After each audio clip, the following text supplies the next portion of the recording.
Welcome, friends. It's so good to be with you all. This is the BioFi community of practice.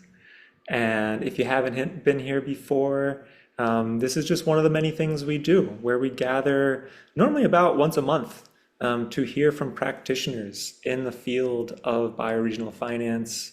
We hear from bioregional organizers. We hear from folks building amazing technology and tools like what we're going to get up to today, thanks to Djimo. And we cultivate relationships because we know that this work happens through collaboration most of all.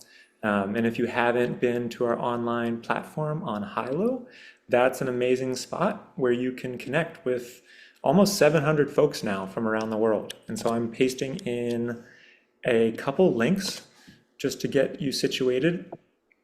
And there's a link there to that online platform where you can connect with other practitioners. There's a link there to our Google Calendar, so you can be sure that you don't miss upcoming events. And then there's also a link there to our BioFi YouTube channel, where all the recordings from these sessions get posted. And before we hand it over to Samantha and then hear from Djimo and get into some questions and answers, I just want to ground us, as always, here with the purpose of what we're doing here to help us tune in, and especially when we move to question and answers, make sure that we're attending to purpose here. And so the purpose of the BioFi community of practice is to cultivate and support a global community of practitioners who are designing, capitalizing, implementing, and evolving bioregional financing facilities through peer-to-peer learning and coordination. Thank you so much for being a part of this community and helping us hold that purpose here today. Over to you. Thank you, Tyler. Thanks to everyone for being here today. We're really excited for this session on revolutionizing bioregional reforestation. And there has never been a better moment, I would say, to do exactly this. And we are honored to have the chief tree man from Silvi, Djimo, with us today. I'm gonna read a little bit about Djimo. Djimo is an environmental technologist who's working on reforestation. He is the founder of Silvi and has built an incredible technology platform that includes Treekipedia, which some of you might have explored. And recently, Silvi and the BioFi project and some of the bioregional organizing teams that we worked with through our BioFi cultivator have come together to run a few parallel bioregional reforestation campaigns as part of the upcoming Gitcoin round. So today we're going to hear from Djimo about what he's been building, what his vision is, how these tools can support bioregional organizing teams. We'll get a bit of a demo, and then we'll hear about that upcoming Gitcoin round and how Silvi is bringing together a few teams to demonstrate this technology and how it can support reforestation. With that, over to you, Djimo.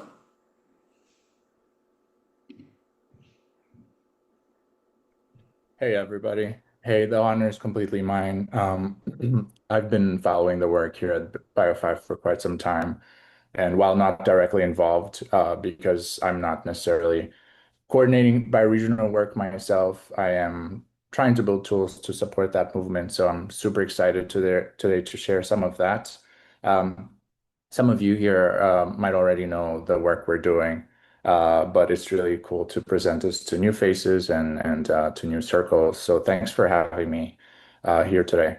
The point today is not so much to give a demo on Silvi, although I will spend just a couple of minutes showing some of the capabilities of the tools we've built. Ultimately, today, the focus is really to share the reforestation campaigns that are being organized for later this year. Well, next month, really, with the support of really cool collaborators and partners, which is intended to run for about 8 months, kind of to allow for some reporting to happen this time next year. And it's really good timing to be speaking now after some awesome presentations in the last couple of months, namely the introduction to blockchain by Monty. I believe that was two presentations ago. So this is a really good segue from that. So let me go ahead and share my screen, and maybe just a quick intro about myself. So I was born and raised in Mozambique in Southern Africa and have been now in the US since 2011. My background is really, I would say, in agriculture. I've spent a lot of my time in the agriculture space as well as the environmental science, education space. Um, some of my past work in citizen science tooling and my passion for ecology, and then it colliding with blockchain kind of gave way to Silvi. So yeah, maybe just a couple minutes on sort of the core mission at Silvi. Um, and I would start by I hope my panel is not showing on the screen share. So do let me know if I need to adjust anything. Cool. Looks good. Yeah, so just to set the stage here, obviously the planet is in trouble as we're losing trees at a really ugly pace. We had about 3 trillion trees, and we've lost about half of them. Um, a lot of that trend is kind of being is slowing down, and there are a few positives. So peak agriculture use is behind us. Um, and peak deforestation is also behind us. However, there's still a really large gap to close.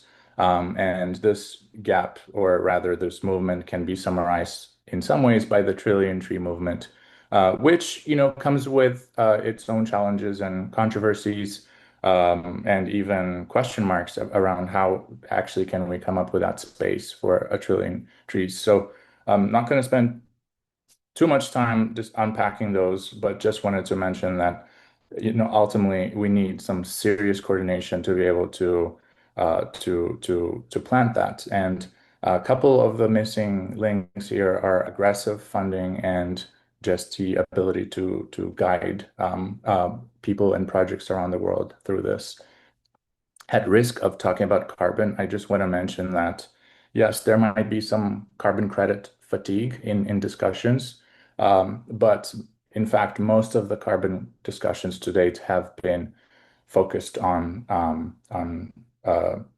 emissions reductions, especially at the compliance level, where there are these targets, but these targets really start with driving efficiencies in companies and reducing the emissions through, scope 1 through 3 assessments, and then reducing sort of associated footprint associated to those supply chains.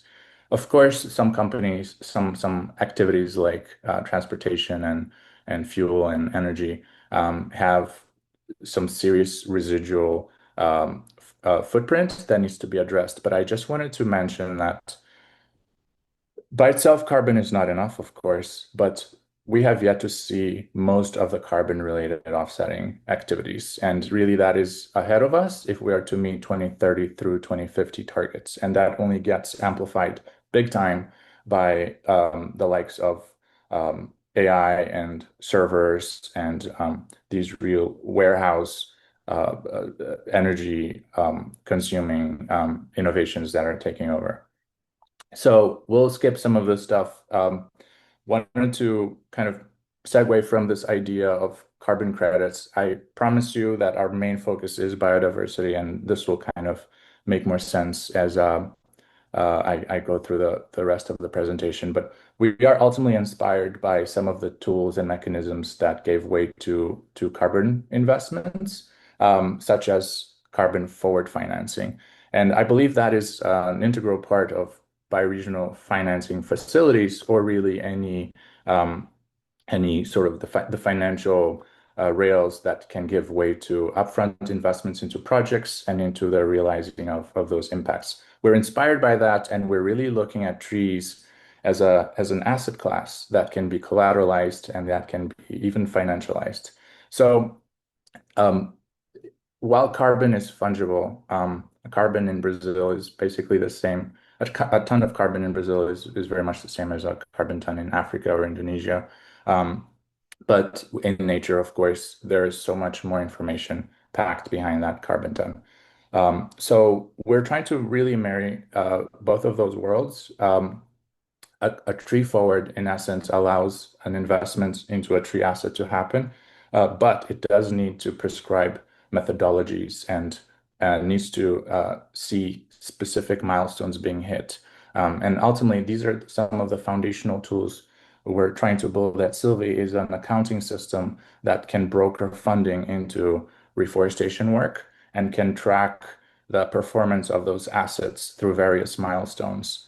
Um, and ultimately potentially even capture the associated value realized from those assets and distribute them to the respective stakeholders. Those could be funders and investors, they could be indigenous stewards, they could be land stewards, they could be potentially even jurisdiction level rights. So ultimately, without proper accounting and tracking of these assets, it's quite hard to to point a certain carbon credit or really a biodiversity credit, for instance, to the ecosystem of support behind that.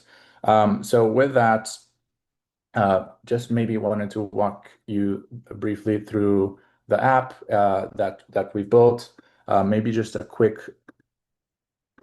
one here before I transition is ultimately there is a mobile app that allows proofs to be captured on the ground, mostly tree planting. And then there is an accounting system that can associate these proofs to whatever methodologies are being prescribed, such as, for example, tracking the survivability of trees.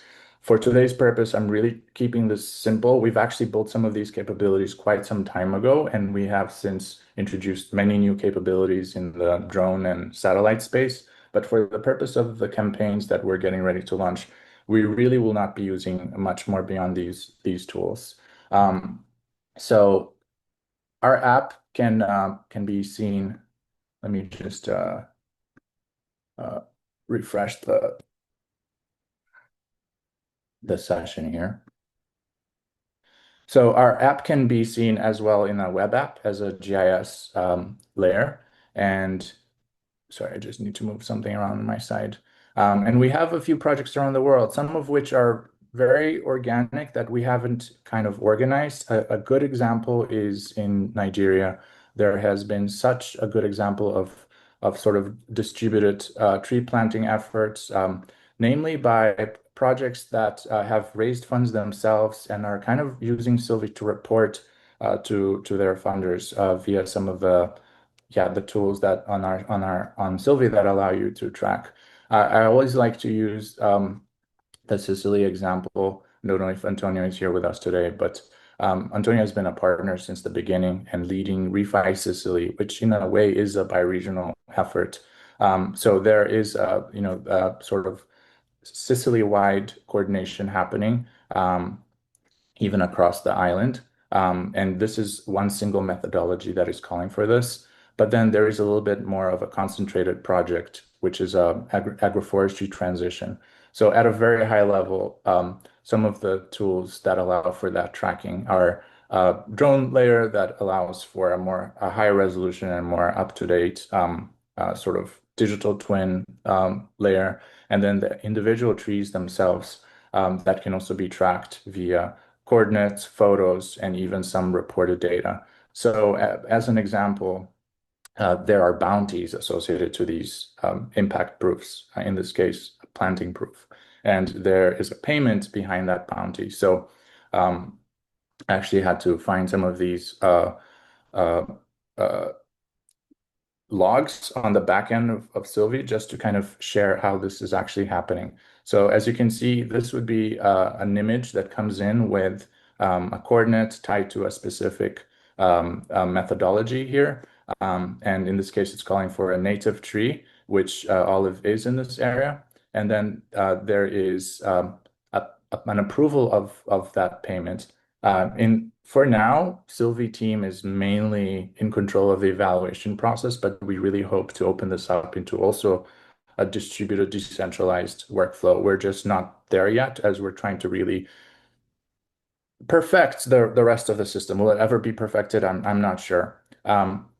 But yeah, so then these various images can be viewed on the back end, and perhaps even in time for late stage of the bioregional financing, we will actually have a front end for users in Silvi to be able to upvote or downvote or comment on these proofs.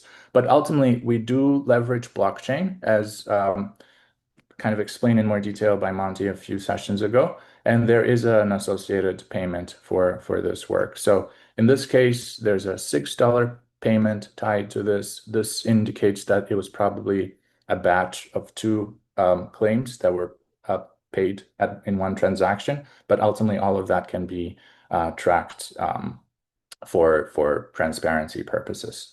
Okay, so that is kind of like the really quick demo of Silvi. A couple of more things that I wanted to share were in the last couple of years, we have done re-granting. Thanks to our main funders, we've actually designated some of that funding not beyond building the Silvi tech to being able to re-grant into other projects. I just need to close this again. So in 2023, we started rolling out these really small micro grants. We actually call this Operation Web Tree, a play on tree, indicating an intersection of reforestation and Web3, the blockchain movement, or the open internet movement. And we learned a lot. The main thing we learned was that we were really trying to convert non-tree planters into being tree planters. And that's an entire different mission than just building tools for tree planters. So definitely lots of learning lessons back then. But within that shotgun approach to inviting partners, we definitely hit a few really successful ones. I just shared ReFi Sicily in Italy, having done some really good work. So what we've done since then is we kind of scaled up some of those early collaborators into larger grants. Phase 2 grant, kind of scaling the impact to about $1,000 to $2,000. Some of the trees that I just shared were in fact paid by these, and we still have some of these grants live and paying out. Another big project that I'm personally very involved with via Silvi is in Kenya, and I can share a little bit more about that as well. But today, we're here really to discuss sort of the next stage of these experiments with a much larger funding pool. And so at this point, we have been building a few complementary tools that would really allow for the bioregional reforestation campaigns to take shape. And so I want to spend a minute talking about the main ingredient there, which is Treekipedia. But while I'm here, maybe I could just share some examples of like how we've engaged with communities in the past. So this is the Kenya project. It's the Kakamega Forest specifically is the remaining tropical rainforest in all of equatorial Africa. And this forest is special, but it's really indicative of how many forests around the world work or are the threats they're facing, in that there's a clear perimeter of the forest with a lot of agriculture and human settlement tension with the native habitat. So these, what we call impact zones, are really a huge focus for us in engaging communities and identifying the immediate local work that can be done. So in this case, it's an entire sort of reforestation life cycle methodology, from identifying mother trees of interest, collecting seeds, taking cuttings, propagating them at scale, really learning about kind of unit economics of reforestation and the sweet spot in scale. And so with sort of a 10-20% increase in sort of 10-20% full-time equivalent labor, we've actually been able to double or triple the income of some of these communities. And it's been a lot of fun working deep in the jungles of Africa. And we're hoping to now really be able to scale some of this work around the world, working with folks already doing reforestation. So with that, before I jump into the actual campaigns, I just wanted to mention the most recent work we've done that allows for some sort of at scale campaign coordination. So earlier this year, we launched Treekipedia. Treekipedia is, as far as I understand, one of the most comprehensive tree knowledge platforms out there. It's really built on top of the work of many other databases. GBIF, perhaps the most famous of all, it stands for the Global Biodiversity Information Facility. It's a massive repository of all types of ecological data, but there's no clear compartmentalization of specifically trees. And in fact, the definition of a tree is somewhat subjective. For example, coconut trees are not trees by definition, and mangroves are, but nonetheless, we're not trying to be super meticulous about how we define. We just really want to create a platform that is cohesive and solves one of the bigger problems in data interoperability, which is each of these databases largely don't communicate with each other. They might be great as resources, but they individually have gaps and they lack. And so one of the things we've done is undergone a massive consolidation and cleanup effort to really be able to answer various questions regarding trees. Let me just see how I'm doing on time. Okay, I need to pick up the pace. So one of the big questions in reforestation is, well, how do we know we're planting the right tree in the right place? This is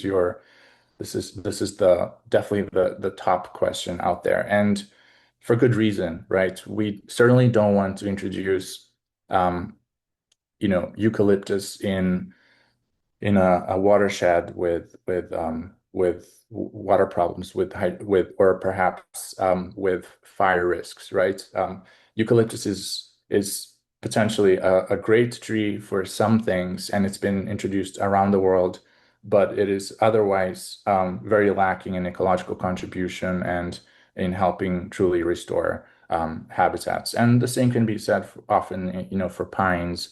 Although both eucalyptus and pines, although there are so many pine trees out there, but they're native in some place, right? So we don't want to dismiss them as good trees, but they belong in certain places if we're to contribute to native restoration. So really, this requires complex reasoning around the various traits of trees, and not just to be able to score their impact, but actually to amplify their survivability. If you plant a tree that belongs in a rainforest and you plant it in a temperate forest, it's just not going to perform really well. So we've basically, through all those databases, formed one master schema comprising of just over 100 fields.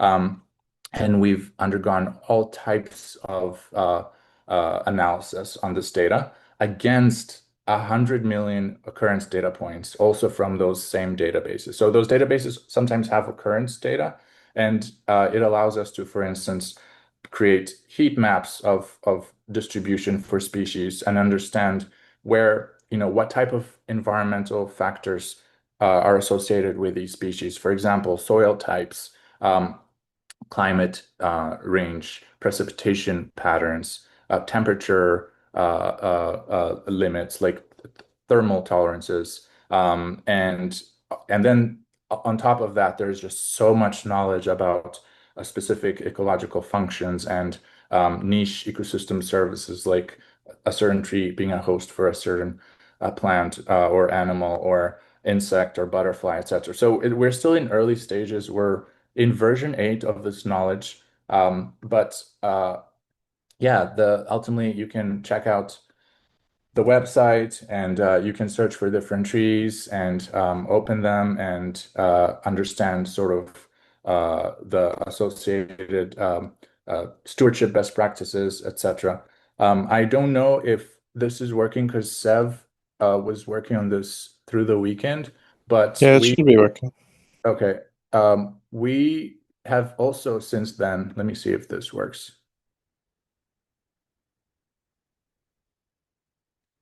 If not, I did open a separate tab, but what we've now been building is the ability to provide an area of interest and return data or occurrence data associated to that area to be able to pick apart whether um, you know, basically what are the best trees for the given area. I know I drew an entire area over Europe, but the idea here is that we would be able to draw an area for a bioregion, an ecoregion, or potentially a specific sub area, like a small project. And we can then grab all that intersection data and form reasonable, argument about, hey, if you want to do native restoration, these are the top candidates for that.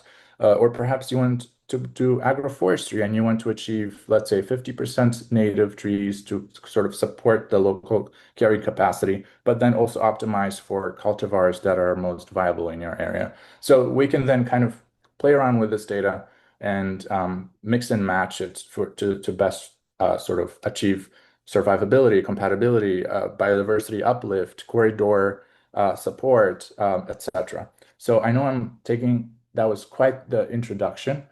Sev, do you want to just speak to Treekipedia for like 2 minutes? And then I'd love to actually dive into the campaign, and we don't have that much time. I mean, I think the most exciting thing is that with the combination of all of this data, being cross-referencing it and being able to query it, you can you can essentially fulfill that goal of understanding the right tree for the right place and have very informed species recommendations for a given zone, a given area.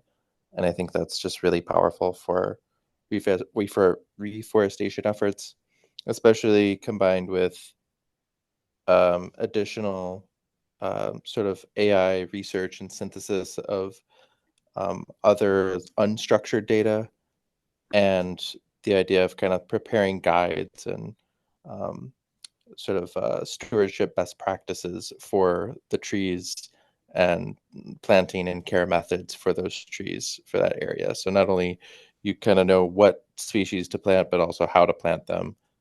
Um, I think these tools kind of enable that. Yeah, great point. I forgot to mention that this work is deeply augmented by AI, both for deep research. So we have a massive schema that there might be gaps, knowledge gaps, insights that we just don't have for trees. But with the right schema defined, we can then have structured uh, research prompts by AI to go look for that information and then to structure that in a way that we can incorporate it into an RDF, which is basically a knowledge graph to allow for easy querying and even natural language-based querying.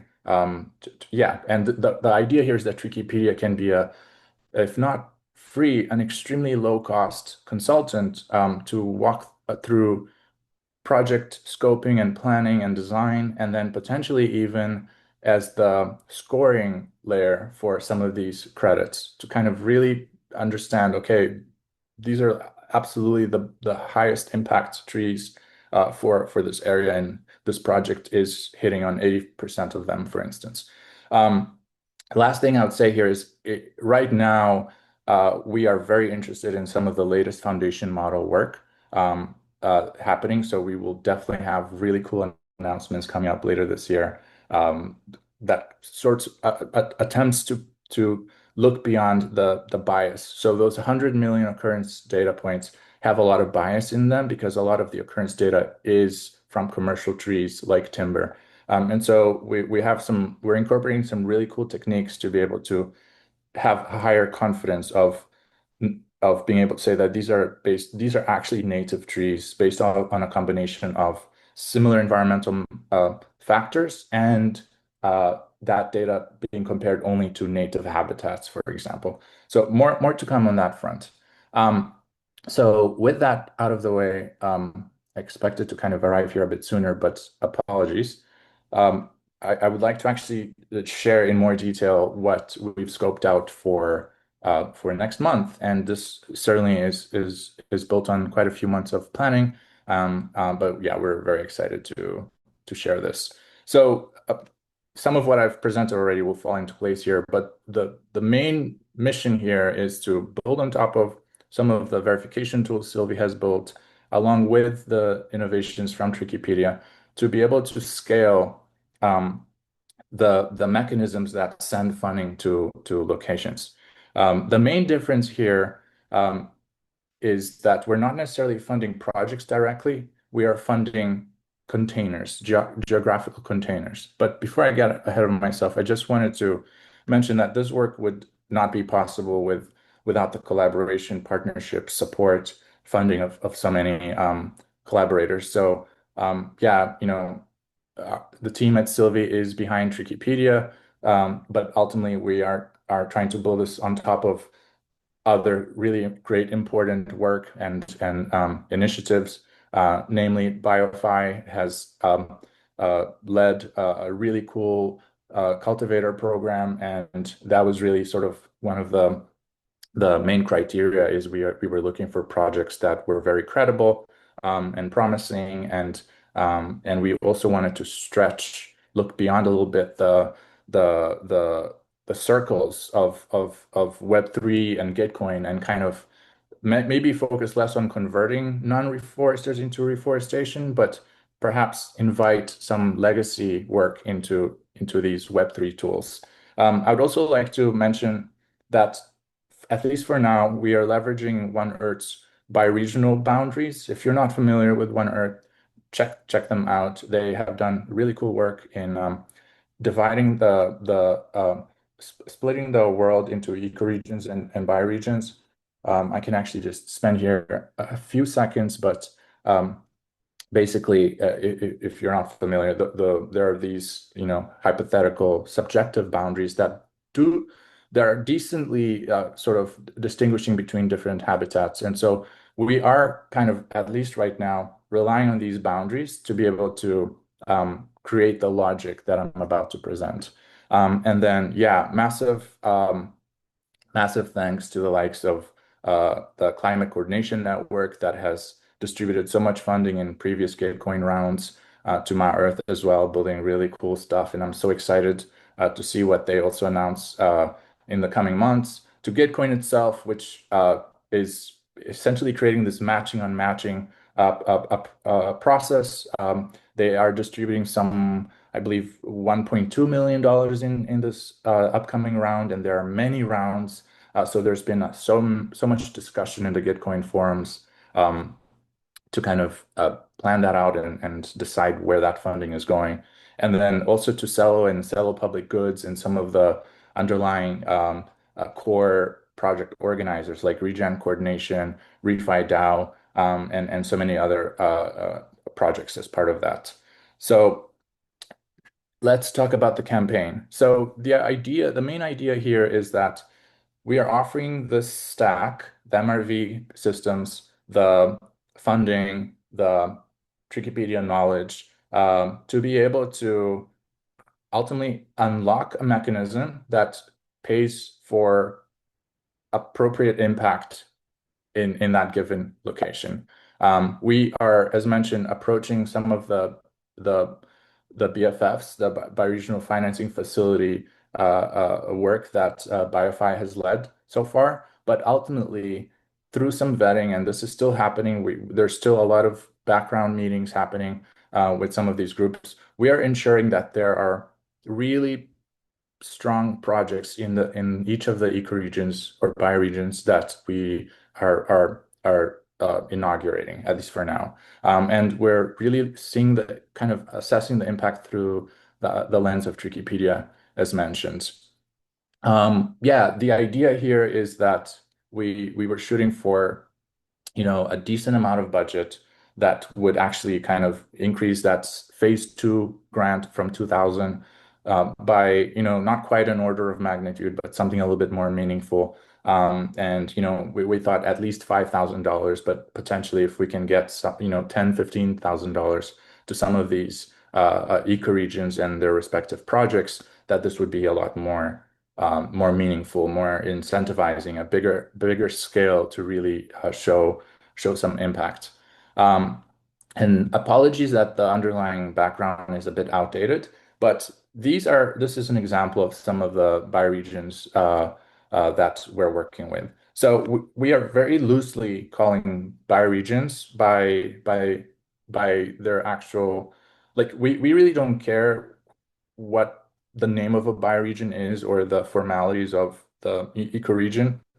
We are going with a OneEarth's ecoregion, but ultimately, we're not wanting to dictate what these geographies are called, and we are very open to collaborating. So we're being loose in how we describe them. For example, the Appalachian area, the Mediterranean area, um, the dry Chaco Indian mountain range area, the Mata Atlantica area in South Brazil. And then potentially here we'll be either calling Nigeria or West Africa. And then also this is specifically the Lake Victoria Basin around some of the oldest water bodies in the world, Lake Victoria, namely, but these are the Great Lakes of Africa. And we might expand those ecoregions towards the coast just because of some more recent collaborations announced. But the idea here is that we are funding these containers of these geographical containers with a smart escrow account, a smart wallet effectively. So there will be funding deposited into these smart escrows. There will be a strategy contract that prescribes the specific work we want to see on the ground, the species that we recognize as valuable, and the specific methodology bits, the methodology elements, as we call them, that are recognized by that strategy behind that escrow. We hope that over time this can really become more sophisticated and more nuanced and more detail oriented. But for now, we're trying to keep this pretty simple. So I'll come back to this in a second. Just wanted to kind of share some of the collaborators already that we're in touch with. Hey, There Djimo, are, I yep. just want to interrupt for a second and say this is absolutely amazing. And thank you. And I'm curious if you could try to bring it to a close in a minute or two, just because there are 53 amazing people who I know have great questions for you, and I want to make sure we get a Absolutely. chance to chat. I'm 2, 3 minutes away from wrapping up. Um, so the experimental mechanism here is very simple. Um, the smart escrows are funded as mentioned. It's all on-chain, verifiable, transparent, trackable. But ultimately, how do we build a system that unlocks that funding only as verifiable impact is as impact is verifiably created, right? And also, how do we leverage the BFF structures, the facilities, the implementing partners? So we are inviting the implementing partners not only to maybe help with actual stewardship and impact, but as organizers to drive adoption, to drive coordination. And this is an oversimplification of what's possible, but at least for now, we envision that the local implementing partners taking a 25% sort of affiliate commission or overhead cost, whatever you want to call it, the majority of that funding going into the local impact creation process and released in how I shared with ReFi Sicily earlier, and then a small platform fee for Silvi. We ultimately need a business model. We need to scale the system, and we believe this is an interesting and fair approach that we could do this. So in this case, planting would happen, and when for every dollar paid out, a percentage of that would go to each of these stages. So we're in touch with all these partners to really define the details. And then as we wrap up, I still have 1 minute, so I just want to share for a minute that we're also very interested in ultimately creating a bit of a tree price discovery model. And so, one of the more time-intensive bits here is really negotiating and scoping out what is a fair payment for all of this work? And so this is a very basic economic model that considers campaign duration, total budgets going into a campaign, some underlying goals, and some economic activities. So as an example, a campaign could start with tree bounties at $1, and the project finds reach and converts some reach into active stewardship. In green down here, you can see the actual planting activity taking place. The campaign can be behind for a moment, but the activity starts picking up, which drops again the tree bounties. And yeah, this is just a simulation ultimately, but we believe that sort of the next phase of this work could actually be in creating algorithmic price discovery to kind of bring attention and drive funding where where work is actually needed. And I'll stop there, but that is ultimately sort of the main idea with these campaigns. Obviously, happy to answer any questions, and eager to collaborate with anyone interested in yeah, joining some of these experiments. Fantastic work, and thank you so much for that overview, Djimo. A lot of breadth, a lot of depth there. And I imagine folks have questions. So please raise your hand and we'll call on you and you can come in with your voice. Yeah, thanks so much, Djimo. And just want to offer an invitation if you're there on Zoom with your camera off and it's actually okay for you to show yourself, even if you're cooking in the kitchen or mowing your lawn or doing whatever you might be doing. It's nice to see humans in this space. So each little face helps and no pressure if you're busy with something else. Yeah, and please use the raise hand feature. And if you can't find that and just wave around, I'll try to find you. But I think we'll go to Dan, and then I know Leanne's put some great questions in the chat. So we'll go to Dan first and then Leanne. Okay, thank you. I spend most of my time in the healthy soil world, but at the same time, I recently saw a Nova Secrets of the Forest program, and they talked about something very similar to what you're doing.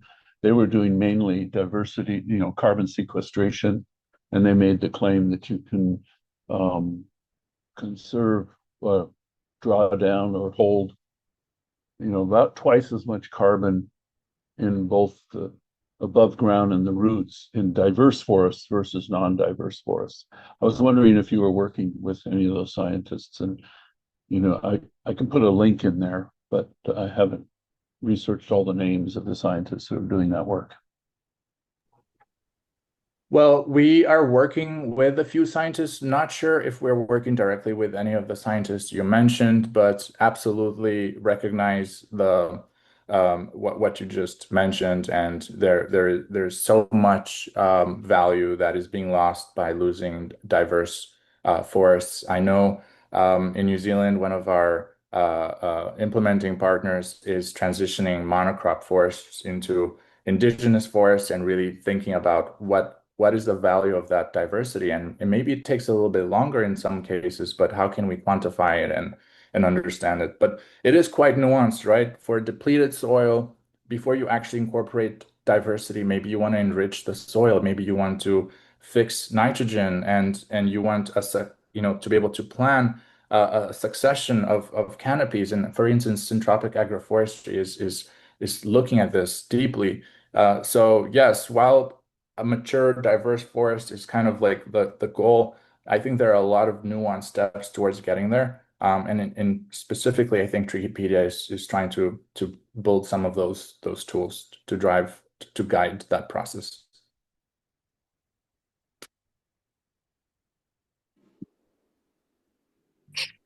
Go ahead, Leanne. Yeah, I'm just wondering about when the trees cut down. I know in standard securitized, carbon markets that when you receive revenue for growing trees, you have to pay back the revenue when you cut it down. Can you comment on that? Sorry, could you repeat that? When trees are cut down? Yeah, is there a clawback on the revenue that might be received when you're planting trees for private individuals?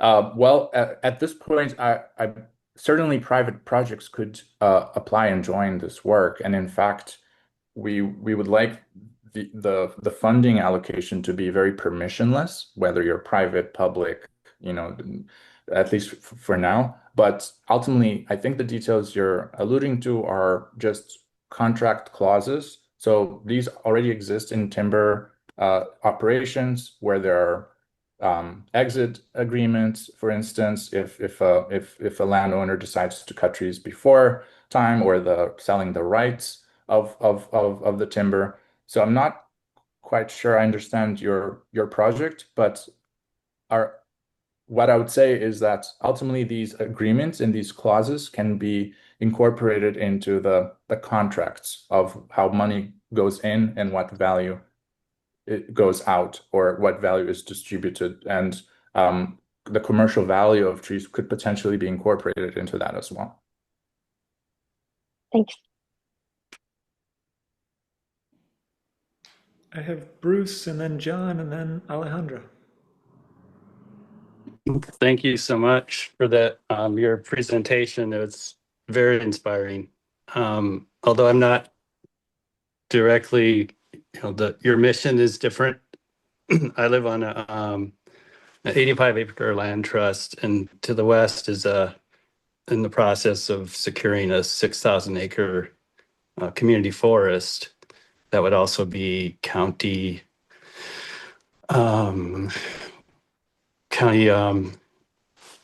run, but partnerships with indigenous partners and also other land trusts.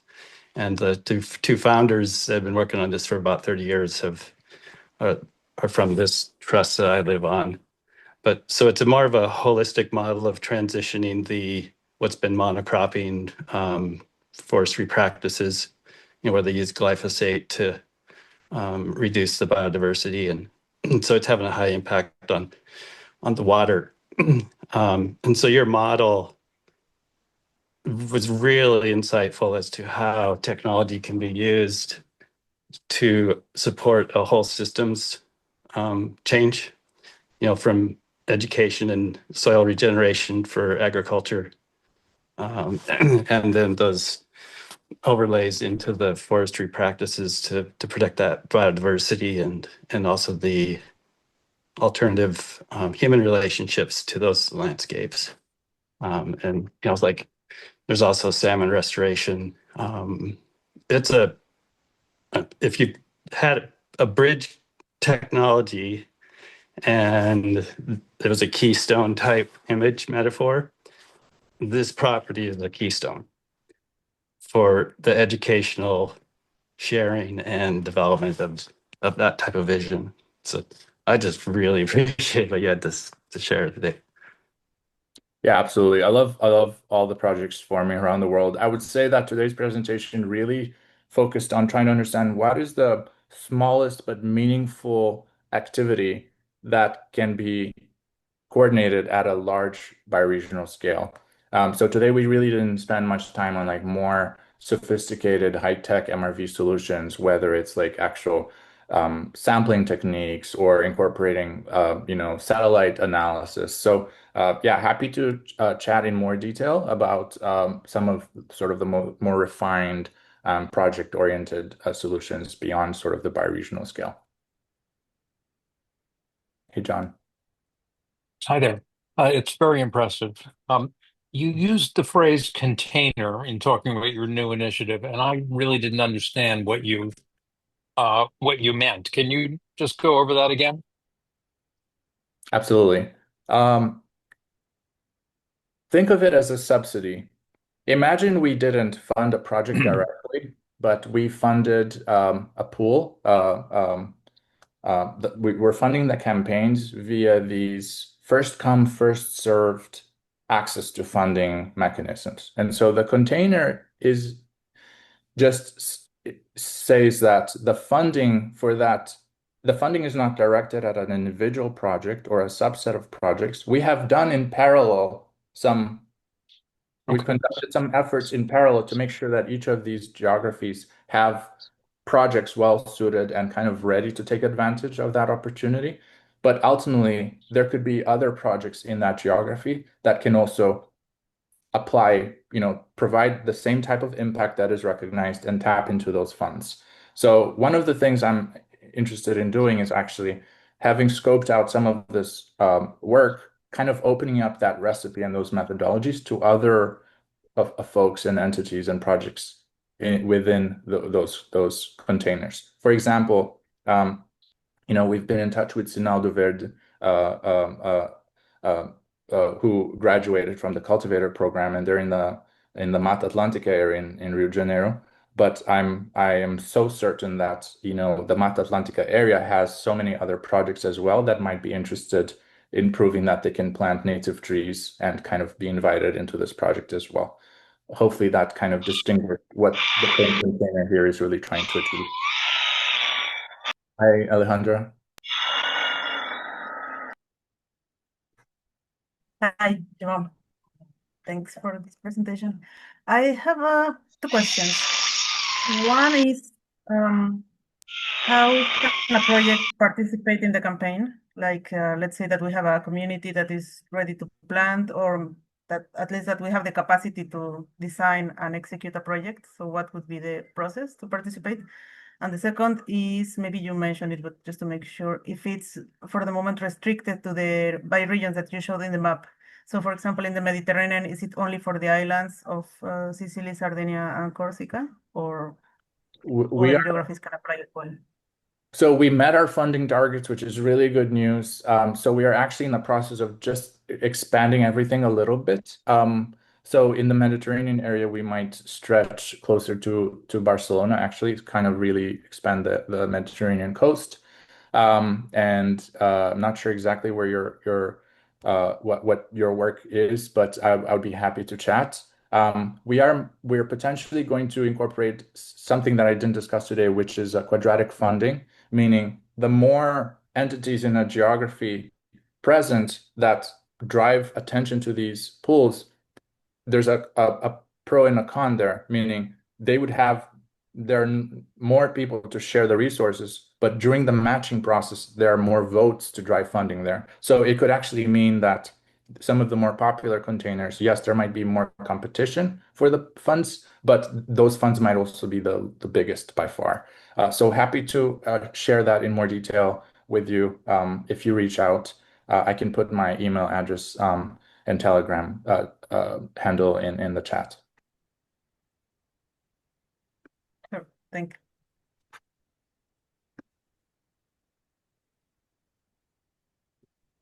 Hi, Simon. Hey Hey, there. Djimo. Good to see you. Yeah, you too. Yeah, I was there at the ReFi Sicily event at Antonio's a couple of years ago. It's amazing to see the progress that you've made. Congratulations on everything that you're doing. It looks fantastic. And Thank you. a very, very good presentation. I have a couple of questions. I'll see how many I can get through. But first of all, has the protocol been accredited by any regulatory bodies in Europe specifically, that mean that this data can be used by organizations for their ESG reporting and carbon offsetting? And then I'll ask that one, and then just a couple more if you've got time to answer them, but please use your own judgment. The LLM that you're using for Simon, Treekipedia. we only have a few minutes left, so I think we're just going to ask you to stick with one question. We'll go with the one question. That would be All really right, useful if I can get an answer on that. Thank you, Samantha. We've been approached by a few projects specifically in Europe who are looking at sort of small to medium scale credit types, specifically sort of the looking for the certifying bodies that are relevant for that scale of work. So not very large integrated projects. So we're actively researching how to be compliant with those credits. If you have projects in mind that would like to be put sort of in a project development pipeline, happy to discuss further. The quick answer is we don't currently work with any certifying body, but we're absolutely interested, and we've started aligning our data reporting pipelines to be compliant with these registries. Yeah. Hey, River. Hi there, how you doing? I am curious if you have thought much about what offline tools might support your online tools. So we're in the process of prototyping a bunch of physical infrastructure libraries that are kind of like tool libraries in a bioregional scale. So we're thinking through what hard tools we can offer different regions that would support your online tools. Yeah, I feel like that's like an hour-long conversation, right? So why don't we Okay. all yeah, I mean, ultimately we're extremely interested in being interoperable. There are so many other tools in the space. Totally. We're ultimately trying to build a reforestation stack, but we would need to collaborate with others that specialize in some things like soil sensors, maybe bioacoustics.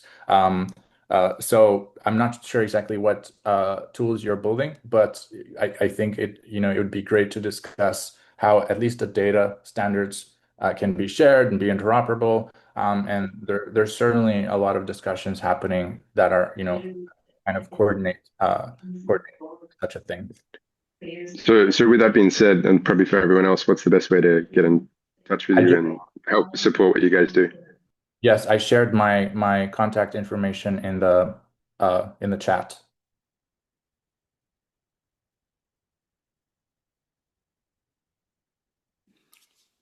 I just pasted it there again, Djimo, for folks. Thank you. Well, I think we're at time. And Djimo, just want to give you 15 seconds if there's anything you want to close with.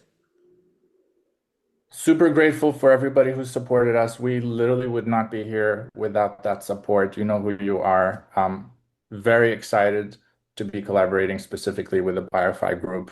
I think we've been building tools in parallel that can finally kind of cross. Yeah, it's essentially still just the beginning. So until next year. Thank you, Djimo. This is great. And I'm sure our communities will be weaving together more soon. And everyone follow up with Djimo. I know it wasn't nearly enough time to answer all the questions that came up with that exciting presentation. And looking forward to more soon. Thanks, everyone. Feel free to come mute and say farewell. Take care. Congratulations, Djimo. Bye, guys. Thanks, everyone. Take care, everybody. Good to see you all. Go Djimo, go Silvi. Well, everybody.